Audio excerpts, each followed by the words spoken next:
सभी को जय हिंद दोस्तों, आप सभी का हार्दिक स्वागत है जय हिंद रिएक्शंस पे। आशा करता हूँ कि आप सभी लोग बहुत अच्छे होंगे। तो सबसे पहले तो हमारे हर एक परिवार के सदस्य यानी कि जय हिंद रिएक्शंस के जितने भी व्यूअर्स और सब्सक्राइबर्स हैं उन सबको दीपावली की बहुत सारी शुभकामनाएं। तो आज हम आपके लिए कमाल की वीडियो लेकर आए। इसमें आप देखेंगे पाकिस्तान के दो ऐसे पत्रकार जिनको भारत में ना सिर्फ बहुत ज्यादा पसंद किया जाता है बल्कि वो एकदम दमदार और निष्पक्ष होकर बात करते हैं। तो ये वीडियो काफी इंटरेस्टिंग होगी जिसमें आप देखेंगे पाकिस्तान की मशहूर पत्रकार आरजू काजमी जो कि इंटरव्यू देंगी शकील चौधरी साहब को। तो ये वीडियो काफी इंपॉर्टेंट होगी, आपको बहुत कुछ जानने को मिलेगा जहां पे ये दोनों बात करेंगे हमारे प्यारे देश भारत के बारे में और एक्सपोज करेंगे पाकिस्तान को। तो इस वीडियो को अंत तक देखें और चैनल पे नहीं है तो चैनल को सब्सक्राइब कर दें। जय हिंद, जय भारत। आज मेरे साथ इस्लामाबाद से शरीक गुफ्तगू हैं आरजू काजमी साहबा। आरजू, आज मैं बात करना चाह रहा हूँ, दो तीन इश्यूज हैं। एक तो आर्मी चीफ की स्पीच आपने सुनी होगी काकूल में जो आज उन्होंने की, और उसके अलावा जो है दोहा में मुज़ाकरात हो रहे हैं पाकिस्तान और अफ़गानिस्तान के। तो मैं ये सोच रहा था कि इस्लामाबाद या काबुल में क्यों नहीं हो सकते ये मुज़ाकरात, और मुस्लिम उम्मा का जो कॉन्सेप्ट है उसकी क्या कोई अहमियत रह गई है या नहीं रह गई। लेकिन मैं स्टार्ट करना चाह रहा हूँ सुहेल आफरीदी साहब के इशू से। सुहेल आफरीदी, आपको पता है कि अभी अभी खैबर पख्तूनख्वा के चीफ मिनिस्टर इलेक्ट हुए हैं। उनको प्राइम मिनिस्टर शहबाज शरीफ ने कॉल की और उनको मुबारकबाद दी और ये कहा कि हम आपके साथ जो है पूरा हम कोऑपरेशन करेंगे। तो उन्होंने कहा जी मेरी मुलाकात करवा दीजिए इमरान खान से, मैं उनसे कुछ गाइडलाइन लेना चाह रहा हूँ कैबिनेट फॉर्मेशन के सिलसिले में, पॉलिसीज़ के सिलसिले में। उस पे शहबाज शरीफ साहब का जो जवाब था वो बड़ा ही रिवीलिंग था। उन्होंने कहा कि पता करके बताता हूँ, और अब तक जवाब नहीं मिला। तो इससे क्या हमारे प्राइम मिनिस्टर साहब ने अपने आप को एक्सपोज नहीं कर दिया कि उनके पास इतना इख्तियार भी नहीं है कि वो चीफ मिनिस्टर की अपने लीडर से मुलाकात करवा सकें? तो फिर जो बिग पॉलिसी इश्यूज हैं उन पे उनकी क्या हैसियत होगी? आपको याद है मेहदी हसन ने इंटरव्यू किया था हमारे डिफेंस मिनिस्टर का, तो उनसे पूछा था कि जी आर्मी चीफ अगर ईस्ट को जाना चाह रहे हो और आप वेस्ट को जाना चाह रहे हो तो फिर आप क्या करेंगे? उन्होंने कहा जी हम कंसेंसस से फैसला करते हैं। तो अब इस तरह के मसले में क्या कंसेंसस है, ये मुझे बताइए। देखिए सर, ये तो सभी जानते हैं कि पाकिस्तान में जो मुल्क चलाया जा रहा है वो मिलिट्री एस्टेब्लिशमेंट चला रही है। उसमें जो सिविलियन गवर्नमेंट है उसका कोई ख़ास रोल नहीं है, सिवाय इसके कि उनके चेहरे दिखाए जाते हैं, या कह लीजिए जो बुरा भरा अगर पब्लिक कहती है तो वो नाम उनका ले लिया जाता है। ये ज़रूर है कि उनका रोल ज़रूर होता है, ऐसा नहीं है कि मुल्क को चलाने में या मुल्क को अच्छा या बुरा करने में जो है सिविलियन गवर्नमेंट का रोल नहीं होता, लेकिन वो इतना मामूली होता है कि जिसको आप ऐसे ही समझेंगे ना होने के बराबर ही होता है। तो इसीलिए कई बार लोग मुझे भी कई मेरे इंडियन दोस्त जो हैं वो भी पूछते हैं, कई बार मुझसे इंडियन टीवी चैनल्स पे भी पूछा जाता है, और लोग कहते हैं कि अगर पाकिस्तान में किसी से बात की जाए तो समझ नहीं आता कि किससे बात की जाए, मतलब मिलिट्री एस्टेब्लिशमेंट से बात की जाए या पाकिस्तान में सिविलियन गवर्नमेंट से बात की जाए। तो मेरा जवाब उनको हमेशा यही होता है कि आपको जो है वो सीधे सीधे मिलिट्री एस्टेब्लिशमेंट से बात करनी चाहिए, इसलिए कि सिविलियन गवर्नमेंट भी वहीं जाकर पूछेगी कि सर बताइए क्या जवाब देना है। तो जब हालात ऐसे हैं और शहबाज शरीफ साहब ने कुछ एक्सपोज नहीं किया है, ये बातें लोगों को काफ़ी अरसे से अब समझ आने लगी हैं। शायद यही वजह जिसके लिए कभी सोशल मीडिया पे बैन लगाते हैं, तो कभी कहते हैं कि जी इस पे लोग बात ना करें, लोगों को अरेस्ट करते हैं, कभी डराते धमकाते हैं। लेकिन अब लोगों में इतनी अकल आ गई है कि उनको मालूम है कि फैसले कहाँ से होते हैं और किधर से आते हैं। अगर सुहेल आफरीदी साहब ने प्राइम मिनिस्टर से कहा कि वो इमरान खान से मिलना चाहते हैं, तो उसके लिए जाहिर है कि शहबाज शरीफ साहब कितने मजबूत प्राइम मिनिस्टर है सभी जानते हैं। शायद पाकिस्तान की तारीख के सबसे कमज़ोर तरीन प्राइम मिनिस्टर भी उनको कहा जाता है, और वो अपनी तरफ से कोई फैसला नहीं ले सकते, इतना छोटा सा फैसला भी नहीं ले सकते कि एक चीफ मिनिस्टर केपीके का कह रहा है कि वो अपनी पार्टी के जो चेयरमैन है उनसे बात करना चाहता है, तो उन्होंने कह दिया जी मैं पूछ के बताऊंगा। तो जाहिर है कि वो जाएंगे और जाकर वो जीएचक्यू से या रावलपिंडी या कह लीजिए गेट नंबर 4 पे या कहीं से पता करके और फिर बताएंगे कि क्या होना है क्या नहीं होना। और इस कंट्री का जो सर हशर नशर हुआ है उसका रीजन, मेन रीजन भी यही है کہ جب آپ نے سارے اپنے جو اختیارات ہیں، آپ نے ساری پاور اپنی جو ہے وہ کسی ایک ادارے کے قدموں میں رکھ دی ہے اور آپ نے اپنے آپ کو زیرو کر لیا ہے کہ آپ کس کام کے پرائم منسٹر ہیں، کہ آپ اپنے چیف منسٹر کو یہ بھی نہیں کہہ سکتے کہ ہاں مل لیجئے، اس کے لیے بھی جا کر آپ کو ایک ایسے ادارے کے ہیڈ سے یا ایک ایسے ادارے کے لوگوں سے بات کرنی پڑتی ہے جو کہ اصولاً آپ کے انڈر ہونے چاہیے. تو پھر تو ڈیفینیٹلی ملک کا یہی حال ہوگا جو اس وقت پاکستان کا ہے. اچھا، کچھ نہ کچھ تو مجھے آئیڈیا تھا کہ جی ہی از ناٹ ویری پاورفل، لیکن اس سے مجھے ذاتی طور پہ حیرت اور حیرانی ہوئی کہ آپ ایک میٹنگ بھی نہیں کرا سکتے، اور میٹنگ اب تک کوئی ان کو خبر بھی نہیں دی. چلیں آپ 10 منٹ بعد 15 منٹ بعد ان کو کہتے جی آپ جا کے مل لیجئے. تو یہ بہت ہی حیرانی کی بات. اس کے بعد پھر سہیل آفریدی صاحب نے چیف جسٹس کو بھی خط لکھا، اسلام آباد ہائی کورٹ سے بھی رابطہ کیا. تو this is really very disappointing situation. اچھا جی، فیلڈ مارشل صاحب کی جو اسپیچ ہے اس پہ آپ کیا کہیں گی؟ انہوں نے کچھ بہت اہم باتیں کی. مثلا انہوں نے کہا no space for war in a nuclearized environment. حالانکہ ہماری تو کارگل بھی ہو چکی ہے، ابھی چند مہینے پہلے بھی ایک جنگ ہی ہوئی تھی.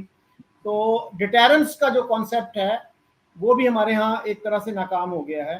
ورنہ پہلے لوگ یہی کہتے تھے جی دو ملک جب نیوکلیئر کیپیبل ہو جاتے ہیں تو وہ پھر جنگ نہیں کرتے، ان کا بیہیویئر بہت رسپانسیبل ہو جاتا ہے. کہ سوویت یونین اور امریکہ کی جنگ نہیں ہوئی اس لیے کہ دونوں کے پاس نیوکلیئر کیپیبلٹی تھی. لیکن ہمارے ہاں تو انفارچونیٹلی وہ بھی غلط ثابت ہو گیا، اور ہم جو ہے نیوکلیئر ویپن رکھنے کے باوجود جنگ کے خطرے کے شاید زیادہ قریب آ گئے ہیں اور زیادہ تباہی کے قریب آ گئے ہیں. جیسے ہمارے پرائم منسٹر نے بھی کہا پریزیڈنٹ ٹرمپ کی تعریف کرتے ہوئے، you have saved the lives of millions of people. تو وہ نیوکلیئر وار کی طرف ہی اشارہ کر رہے تھے نا. اور دوسرا جو انہوں نے باتیں کی وہ تھی کشمیر کے حوالے سے. وہ میرے خیال میں ہمارے لیے ایک اہم ایشو ہے اور اس پہ میرے خیال میں ڈبیٹ ہونی چاہیے. آئی وش کہ there is a debate on the national media also, ہمارے جو مین اسٹریم چینلز ہیں ان پہ بھی. تو انہوں نے کہا جی کہ ہم جو ہے کشمیر کی سپورٹ، کشمیریوں کی سپورٹ اس وقت تک جاری رکھیں گے جب تک ان کو سیلف ڈٹرمنیشن کا رائٹ نہیں مل جاتا اور یو این کی ریزولوشنز اور کشمیریوں کی ایسپریشنز کے مطابق یہ مسئلہ حل ہو نہیں جاتا.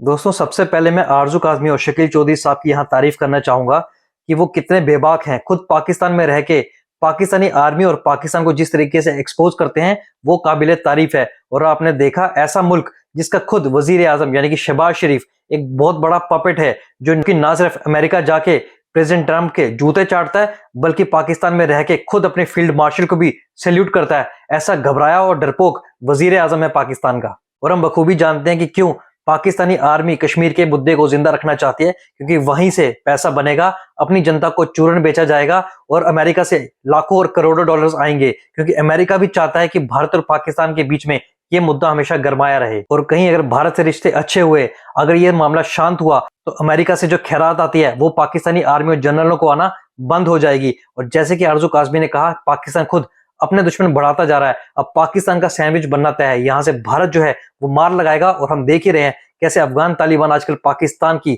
جم کر ٹھکائی کر رہے ہیں. کہ کشمیر کا ایشو جو ہے وہ تو میرا خیال ہے کہ یہ سولو ہی نہیں کرنا چاہتے. اگر یہ سولو کرنا چاہتے تو یہ تو بہت پہلے ہو گیا ہوتا، کوئی نہ کوئی طریقہ نکال لیا ہوتا. لیکن اس ایشو کو زندہ رکھا گیا ہے کیونکہ یہاں پر بہت سے لوگوں کا بزنس چلتا ہے. اگر کشمیر کا ایشو سولو ہو گیا تو ان کی وہ دکانیں بند ہو جائیں گی جس سے وہ کما رہے ہیں کشمیر کر کے. تو ایک طرف تو یہ بات ہے، مجھے لگتا ہے کہ یہ کبھی بھی شاید سولو نہیں ہوگا اور صرف باتیں ہی ہوتی رہیں گی دونوں سائڈ سے، وہاں سے بھی کہتے رہیں گے اور یہاں سے بھی کہتے رہیں گے، اور ہونا ہمارا کچھ نہیں ہے. یہ اسی طریقے سے سلسلہ چلتا رہے گا جیسے چل رہا ہے. یہ بات صرف میں نہیں کر رہی، میں نے کئی جو انڈین جرنلسٹ اینالسٹ ہیں ان کو بھی سنا ہے اور ان کا بھی یہی خیال ہے کہ یہ جو ہے ایک سلسلہ ہے جو شاید کبھی بھی ختم ہوتا ہوا دکھائی نہیں دے رہا. لیکن کہیں نہ کہیں ظاہر ہے کہ اس کے بعد پرابلمز بھی بڑھتی چلی جا رہی ہیں، تو ان کو اس طرف ضرور دیکھنا چاہیے. اور بہت کما لیا، بہت کھا لیا کشمیر کے نام پر، اب بس کر دیں اور کشمیر کا کوئی حل نکالیں. اور وہ بھی حل وہ ہونا چاہیے جو وہاں کے لوگ چاہتے ہیں، جن کی وہ زمین ہے، جو لوگ وہاں رہتے ہیں، جن کا کشمیر ہے. تو ان لوگوں کے فیصلے جو ہیں ان کی مرضی سے ہونے چاہیے، نہ کہ ہندوستان یا پاکستان اپنی طرف سے کوئی فیصلہ کرے، بلکہ جو کشمیر کی عوام ہے وہ بتائے کہ وہ کیا چاہتی ہے. انہوں نے کہاں رہنا ہے، پاکستان کے ساتھ رہنا ہے کشمیر والوں نے، یا भारत के साथ रहना है या इंडिपेंडेंट होना है। अब इस पे कई लोग मुझे बुरा भला भी कहते हैं जब मैं ये बात करती हूँ कि ऐसे कैसे कह दिया। दोनों तरफ के लोग कहते हैं कि कश्मीर तो हमारा है, तो बस ठीक है, फिर इसी चीज को लेकर चलते रहिए और ऐसे ही लड़ते रहिए, फिर सारी जिंदगी तो काफी लोगों की तो निकल गई, औरों की भी निकल जाएगी, लेकिन इसका हल होता हुआ कोई दिखाई नहीं दे रहा। बाकी भारत की जो उन्होंने बात की, उन्होंने कहा कि जी न्यूक्लियर वेपन जाहिर है दोनों के पास है, लेकिन सर ना तो पेशेंस है, ना तो अक्ल है, ना तो समझ है, ना ही टॉलरेंस लेवल है कि एक दूसरे को बर्दाश्त करें, एक दूसरे के साथ रहने की कोशिश करें, हालात को बेहतर करें। मैंने पहले भी कई एक आध जगह कहा कि भाई सारी दुनिया जो है वो अपने दुश्मन कम करती है, हम दुश्मन बढ़ाते हैं। हम खामा-खाई में तो दूसरों की जंग में भी पहुंच जाते हैं कि अगर किसी ने किसी को कुछ कह दिया किसी कंट्री का, तो हम पहुंच जाएंगे कि जी हमारे पास न्यूक्लियर वेपन है, हम देख लेंगे। और इसी तरीके से भारत को हमने एक मतलब एक दुश्मन बनाकर रखा हुआ है। क्यों हम बेहतर पड़ोसी के तौर पे नहीं रह पा रहे? क्यों हम जो भारत बार बार हमें कहता है कि जी आप यहाँ से, उन्होंने तो कभी नहीं कहा कि वो लाहौर पे कब्जा कर लेंगे या वो इस्लामाबाद ले लेंगे या उन्हें कराची ले लेना है या कोई इस किस्म की जमीन की जो बात होती है उस तरह का कुछ उन्होंने नहीं कहा। ना ही हमारे पास जो सोने चांदी या कोई खजाने अगर गड़े हुए तो वो भी उन्होंने नहीं कहा कि हम ले लेंगे। वो तो हमेशा टेररिज्म की बात करते हैं। मैं हमेशा से सुनती आ रही हूँ कि वो कहते हैं जी टेररिज्म जो है वो आपके यहाँ से हो रही है, आप उसको रोकें। अब उस पर आप इनकार कर देते हैं, जबकि आपके यहाँ हाफिज सईद और कई लोगों की वीडियोस तक मौजूद हैं आज भी यूट्यूब पर, जिसमें वो धमकियां लगा रहे हैं और कह रहे हैं कि हाँ जी हम जो है यहाँ से लोग तैयार करके और मुजाहिदीन जिन्हें कहा जाता है, जो जिहादी या कह लीजिए टेररिस्ट, उनको वहां पे भेजेंगे। परवेज मुशर्रफ ने अपने इंटरव्यू में भी कहा, अपनी बुक में भी परवेज मुशर्रफ ने ये लिखा है। ये और बात है कि परवेज मुशर्रफ को अपनी ही लिखी किताब के कई चैप्टर नहीं पता थे, और जब उनसे इंटरव्यू किया गया तो वो हैरान हुए कि है ये कहाँ है। तो वो जो इंटरव्यू कर रही थी उन्होंने कहा सर आपकी बुक में लिखा हुआ है। तो इस किस्म की तो खैर उनकी बुक है, लेकिन ये जरूर है कि सर दूसरे को सिर्फ इल्जाम देने से जो है मसला हल नहीं होता। हमें कुछ ना कुछ जो है वो अपनी तरफ भी देखना होगा, अपने आप को भी ठीक करना होगा। अब जैसे हम लोग यूट्यूब चैनल पे काम करते हैं, बहुत से लोग हमें कहते हैं कभी कि आपकी ऑडियो सही नहीं आ रही, आपकी वीडियो सही नहीं आ रही, या सम टाइम कहते हैं आपका टॉपिक सही नहीं है, या आपने फलानी बात गलत कह दी। हम लोग भी इंसान हैं, हमसे बहुत चीज़ें गलत भी हो जाती होंगी डेफिनेटली। तो उस पे हमें बजाय इसके कि हम उन लोगों से नाराज हो जाएं, हम उन्हें ब्लॉक कर दें या हम उनके ऊपर गुस्सा करें, हम क्यों अपनी ऑडियो चेक ना कर लें? क्यों हम अपने आप को एक बार और थोड़ा सा पढ़ लिख कर थोड़ी और अपनी जो हमारी इंफॉर्मेशन है उसको थोड़ा और पॉलिश कर लें। लेकिन यही चीज़ पाकिस्तान के साथ है। जिस वक्त भारत कहता है कि जी आपके यहाँ से टेररिज्म हो रही है, हमारे यहाँ ये हादसा हो गया, हमारे यहाँ फलानी जगह पे अटैक हो गया, आप कहते नहीं जी वो तो आप खुद करा रहे हैं। अच्छा चले कोई एक बार खुद करा लेगा, 2 बार करा लेगा, तो हर बार वो खुद करा लेंगे, मगर क्यों? उससे उनको हासिल क्या? आरजू जी आपकी ऑब्जर्वेशन बिल्कुल सही है। भारत को पाकिस्तान से कुछ नहीं चाहिए। भारत ना तो पाकिस्तान के साथ आपके रिश्ते रखना चाहता है और ना ही भारत की कभी पाकिस्तान की जमीन, पाकिस्तान की किसी भी चीज के ऊपर नजर थी। भारत हमेशा से शांति चाहता था, पर पाकिस्तान एक ऐसा बिगड़ा हुआ बच्चा है जो पास में रह के बार बार उंगली करता है। तो अब वक्त आ चुका है कि इस उंगली को तोड़ दिया जाए। और एक बात और है, कभी अभी आप देखेंगे जिस तरीके से पाकिस्तानी मजहब के नाम पे नफरत करते हैं भारत और हिंदुओं से, कभी भी आपको भारत की तरफ से मजहबी नफरत पाकिस्तान के खिलाफ नहीं दिखाई देगी। बाकी जब तक पाकिस्तानी अपनी गलती मानेंगे नहीं, वो सुधारेंगे नहीं, जिसके आसार कमी नजर आ रहे हैं। बाकी दोस्तों आशा करता हूं कि वीडियो आपको काफी पसंद आएगी। वीडियो अगर आपको अच्छी लगी है तो इसे लाइक और शेयर जरूर कर दें और अपने विचार हमें कमेंट सेक्शन में लिखकर जरूर बताएं। और एक बार फिर से पूरे जय हिंद रिएक्शंस के परिवार को, सभी देखने वालों को एक बार दिवाली की शुभकामनाएं। तो चलिए फिर मिलेंगे ऐसी किसी इंटरेस्टिंग, दमदार और मजेदार वीडियो में। तब तक अपना ध्यान रखिए।